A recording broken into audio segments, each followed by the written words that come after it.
Hello everyone, स्वागत है आपका आपके अपने यूट्यूब चैनल धन आर्क में। तो आज के वीडियो में हम जानेंगे म्यूचुअल फंड कितने प्रकार के होते हैं। तो आइए वीडियो को आरंभ करते हैं। यदि आपने इससे पहले मेरा वीडियो म्यूचुअल फंड के ऊपर नहीं देखा है तो पहले वो म्यूचुअल फंड के ऊपर वीडियो देख लें, क्योंकि मैंने उसमें बताया है कि म्यूचुअल फंड क्या होते हैं और उसमें आप किस प्रकार से इन्वेस्ट कर सकते हैं। तो आइए आज के वीडियो में हम जानते हैं कि म्यूचुअल फंड कितने प्रकार के होते हैं। तो सबसे पहले जानते हैं कि म्यूचुअल फंड जो कंपनी के साइज के बेसिस पे कितने प्रकार के होते हैं। तो कंपनी के साइज के बेसिस पे म्यूचुअल फंड तीन प्रकार के हैं: large cap mutual fund, mid cap mutual fund और स्मॉल कैप म्यूचुअल फंड।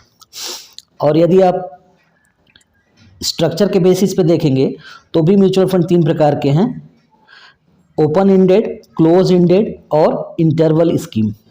और यदि आप म्यूचुअल फंड को इन्वेस्टमेंट ऑब्जेक्टिव के बेसिस पे देखेंगे तो ये बहुत प्रकार के हैं।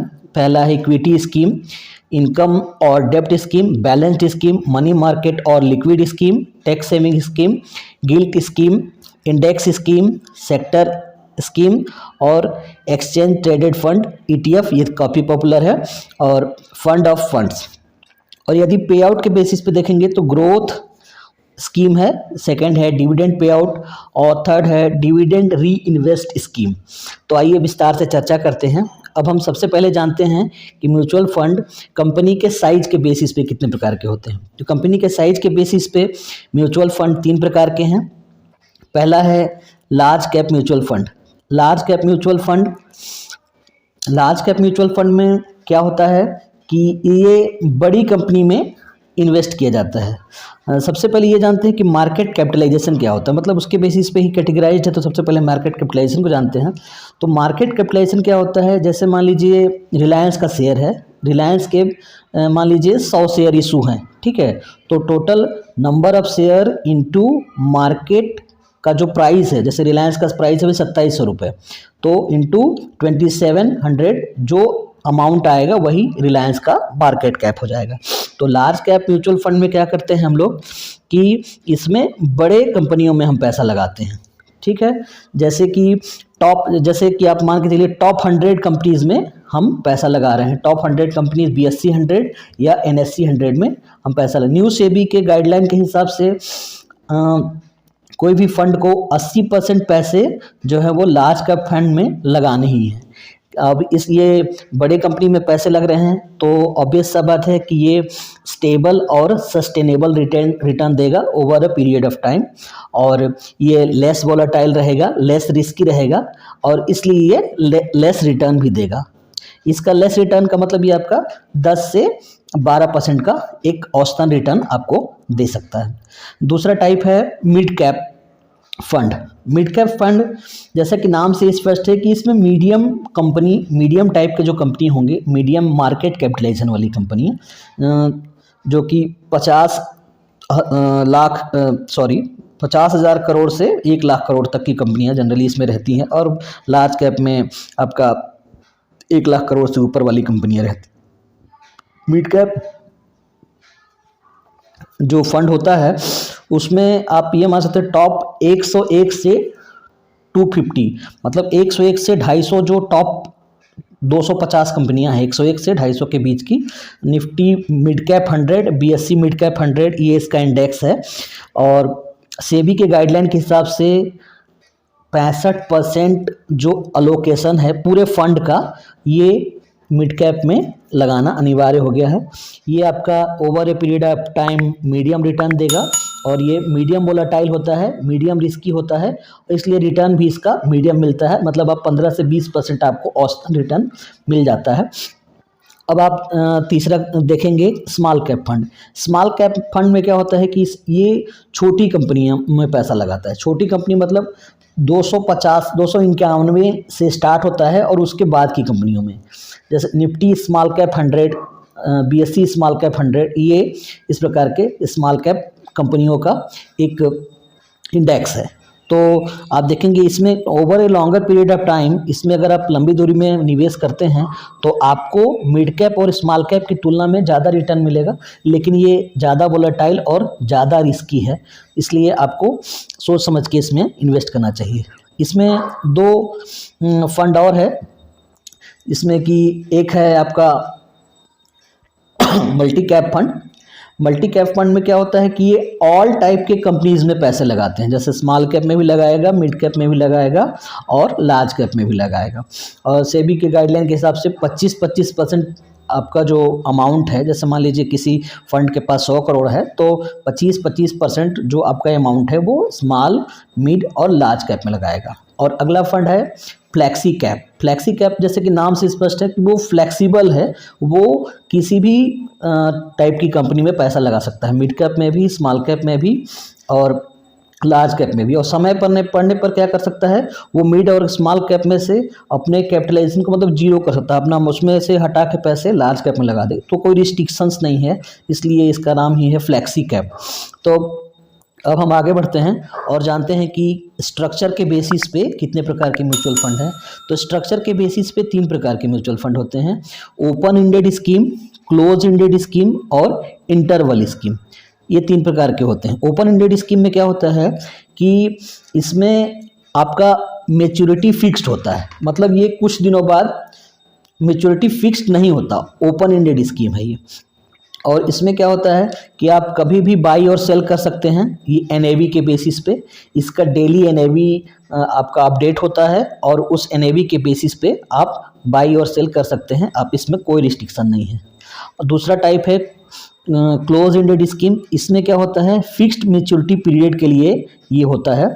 इसमें क्या होता है, जैसे जब कोई इसमें आप इन्वेस्ट कर सकते हैं जब ये आपका एनएफओ इशू किया जाता है। एनएफओ होता है न्यू फंड ऑफर। तो इसमें क्या होता है कि आप उसी समय खरीद सकते हैं और इसमें मैच्योरिटी पर ही आप सेल कर सकते हैं। एनएवी इसमें क्या होता है, वीकली बेसिस पे आपको अपडेट होता है।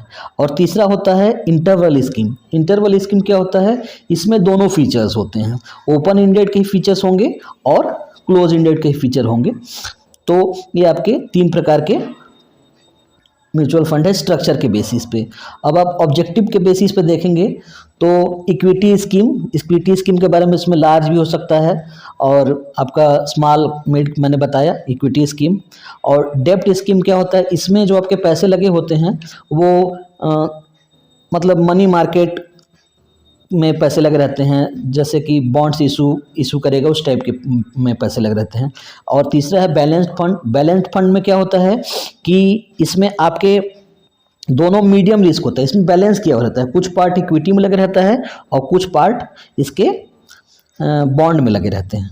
और जैसे कि डेब्ट फंड में यहाँ भी बताया हुआ है कि मेजोरिटी ऑफ पैसे जो हैं आपके bond, corporate debentures, government securities, money market instrument में लगे रहता है, जैसे कि मैंने पहले बताया। अब मनी मार्केट क्या होता है, मनी मार्केट क्या होता है कि ये इजी लिक्विडिटी होती है। जैसे मान लीजिए आपको कुछ समय के लिए पैसे पार्क करने हैं और आपको थोड़े समय के लिए पैसे पार्क करने हैं, तो ये एक तरह से सेविंग या एफडी टाइप का रहता है। इसमें ट्रेजरी बिल और सर्टिफिकेट में डिपॉजिट किया जाता है, ये मॉडरेट इनकम जनरेट करता है, ठीक है। और इसमें जो भी थोड़ा बहुत जो फ्लक्चुएशन आता है वो मार्केट के इंटरेस्ट रेट के बेसिस पे आता है, ठीक है। अगला जो आपका फंड है वो है टैक्स सेविंग स्कीम। ये इसमें इन्वेस्ट करना काफ़ी अच्छा होता है क्योंकि इसमें आपको सबसे मिनिमम लॉकिंग मिलता है ईएलएसएस में, इक्विटी लिंक सेविंग स्कीम। ये इसमें ये है कि 3 साल का लॉकिंग होता है, आप 3 साल से पहले पैसे नहीं निकाल सकते, बस ये इसका एक रीज़न है। अगला स्कीम है गिल्ट स्कीम।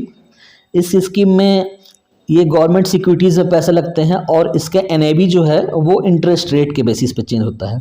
अगला है इंडेक्स फंड।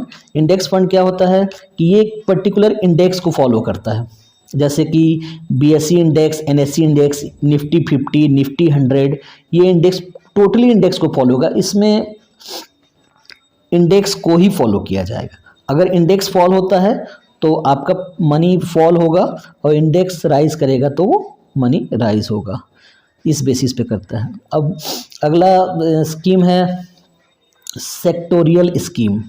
सेक्टोरियल स्कीम में क्या होता है, जैसे मान लीजिए एक ऐसा म्यूचुअल फंड है जो कि केवल टेक्नोलॉजी सेक्टर में इन्वेस्ट कर रहा है, जैसे इन्फोसिस, टीसीएस, विप्रो, इस टाइप की कंपनीज में पैसा लगा रहा है, तो उसका परफॉर्मेंस जो है वो टोटली सेक्टर पे डिपेंड कर सकता है।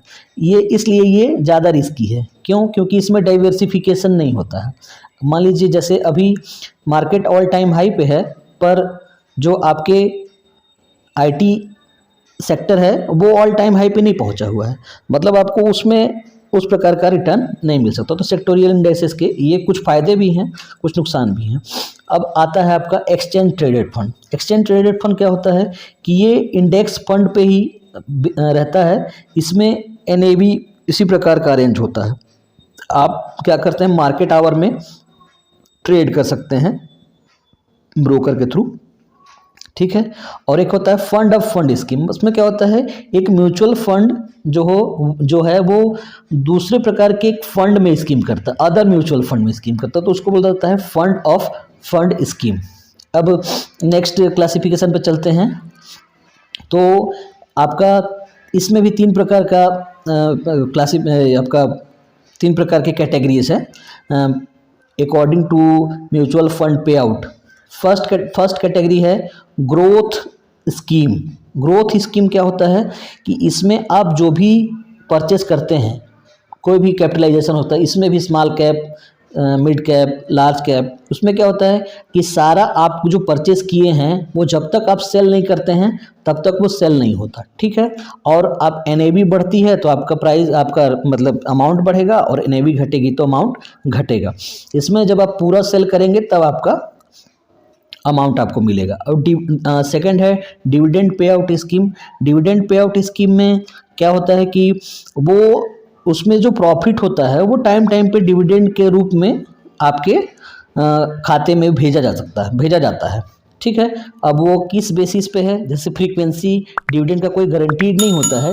जैसे कि जब डिविडेंड को हटाकर इसमें क्या किया जाता है कि एनएवी को डिक्लेयर किया जाता है, ठीक है। तो इसमें क्या होता है कि आपका डायरेक्ट आपके अकाउंट में कुछ अमाउंट आता रहता है।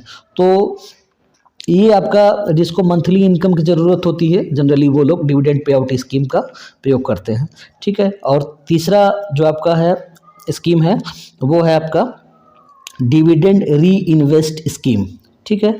इस प्रकार के स्कीम में क्या होता है कि डिविडेंड को फिर से इन्वेस्टर को फिर से पे नहीं किया जाता है, उसमें क्या करते हैं हम लोग उसको री इन्वेस्ट करते हैं, ठीक है। और एनएवी जो है उसी के हिसाब से एडजस्ट करके, री इन्वेस्ट करके एडजस्ट करके एनएवी शो किया जाता है। तो ये आपका मोटा मोटी आपका म्यूचुअल फंड के टाइप्स थे, ठीक है। और अगर आप ज़्यादा जानना चाहते हैं तो थोड़ा सा आप टैक्स बेनिफिट के बारे में जान सकते हैं कि जो इसमें ईएलएसएस वाला जो स्कीम था वो एटीसी के दायरे में आता है, वहाँ पे आप एटीसी का लाभ ले सकते हैं ईएलएसएस में। और इसमें दो प्रकार के आपके टैक्सेशन होते हैं, एक होता है लॉन्ग टर्म कैपिटल गेन और दूसरा होता है शॉर्ट टर्म कैपिटल गेन, ठीक है। लॉन्ग टर्म कैपिटल गेन क्या होता है कि यदि आपका जो प्रॉफिट है वो 1 लाख रुपए से ज़्यादा होता है तो उसमें 10% आपका टैक्स लगेगा। जैसे मान लीजिए आपका प्रॉफिट 2 लाख रुपए हो गया तो 1 लाख रुपए माइनस हो जाएगा, 1 लाख रुपए पे 10% मतलब 10,000 आपका टैक्स लगेगा, ठीक है। और शॉर्ट टर्म कैपिटल गेन क्या होता है कि इसमें क्या होता है 15% शॉर्ट टर्म कैपिटल गेन लगता है। यदि इक्विटी में आप इन्वेस्ट कर रहे हैं और 1 साल से, जैसे मान लीजिए मैंने रिलायंस में इन्वेस्ट किया, ठीक है, और मैं 1 साल के अंदर उसको बेच दे रहा हूं और उसमें जो मेरे को मुनाफा हो रहा है, ठीक है, उस मुनाफे में 15% का मेरे को प्रॉफिट पे 15% का मेरे को टैक्स देना होगा। तो ये आपका टैक्सेशन इस प्रकार का है, ठीक है। आशा करता हूँ आपको मेरा वीडियो पसंद आया होगा। अगर वीडियो पसंद आया तो वीडियो को लाइक करिए और चैनल पे पहली बार आया है तो चैनल को सब्सक्राइब करें। मैं ऐसे ही वीडियो आपके सामने लाता रहूँगा। और इससे पहले भी मैंने 2 म्यूचुअल फंड के ऊपर वीडियो बनाया हुआ है। यदि वो वीडियो आपने नहीं देखा है तो मैं दोनों वीडियो आपके डिस्क्रिप्शन बॉक्स में दे दूँगा, आप उस वीडियो को देखिए। चैनल पर आने के लिए धन्यवाद।